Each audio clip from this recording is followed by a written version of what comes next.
China has banned the import of millions of tons of plastic waste, such as the packaging that we throw into our household recycling bins. The troubles with recycling are a major part of all of this. When it comes to importing garbage, no country bought in more of it than China. China. So tonight, we're asking, without China, what's happening to the world's waste?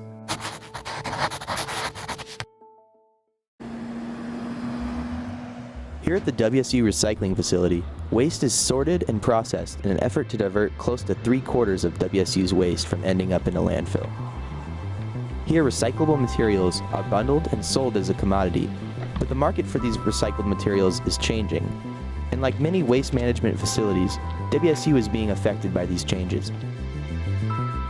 What we've seen not only is a drop in the materials that went directly to China, which was most, but also then there's just excess material, so a significant drop in prices.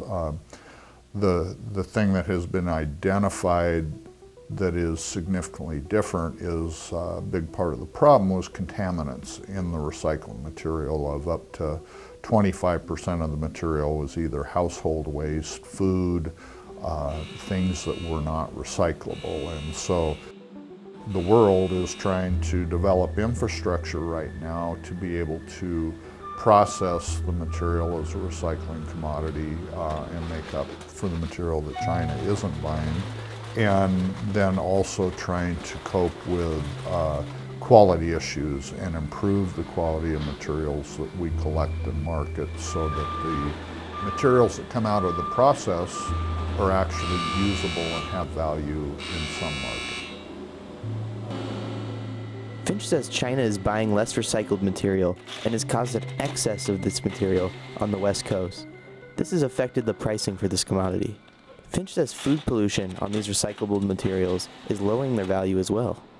We have people throw their garbage in the cardboard containers. Instead of putting their garbage from their household or their dorm room in the garbage, they may put it in the recycling container and not be paying attention to the signage and the difference. And so what we end up with then is food, unrecyclable plastics. Plastic bags and glass are just, they're not only not very valuable, they actually cause problems in the mechanical recycling process. And so they're really a negative, but you see a lot of people don't empty their recycling out of the bag.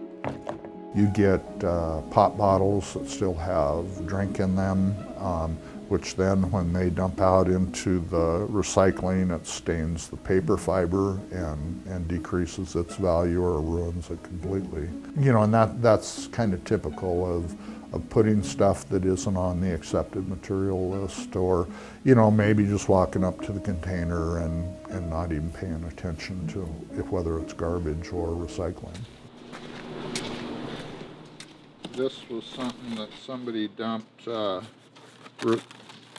Some of that's pretty good recycling, number 2 plastic aluminum cans, but it shouldn't go in the cardboard.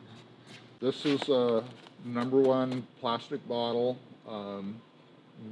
Most of the paper in here, the paperboard, you know, it all has some value, but it's not real stained with food or anything.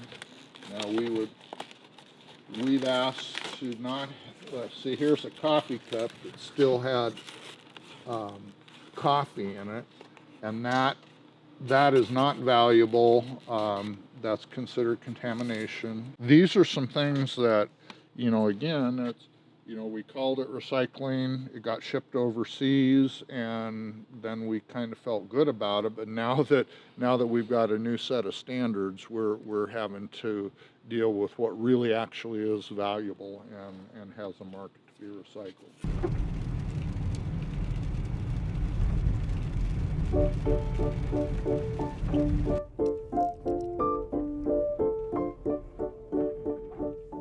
I think we've made it so easy to recycle that people get lazy, that they stop to not even think about what is truly garbage. They just take the first bin and they just throw it in no matter what, because we're telling them we can basically recycle everything. And so we've actually caused, through bad education, bad communication, and just mixing all these different backgrounds together. We're not actually allowing contamination. It is really just saying plastic, paper, that is all we want, metal. So we probably need to do a better job in the dorms and apartments of educating, but also providing the bins and everything necessary to actually have people able to do it, not just at a central location, but maybe within their own living space, their own apartment, their own dorm room. Yes, dorm rooms are small, but I don't think it's that convenient as we like to believe it is at a dormitory. Am I really going to have a little bin in my small room already to put recyclable material, carry it down to a bin downstairs, and then resort it a second time? I struggle to even believe that I would do that. At a certain point, I think we just get lazy and we just throw it into one bin for a lot of different reasons, so that frustration builds up. So I think we need to make it more convenient and then educate the populace when they first get here and not try to, after 4 years of habit, try to tap into it. But it has to start at beginning visit to WSU.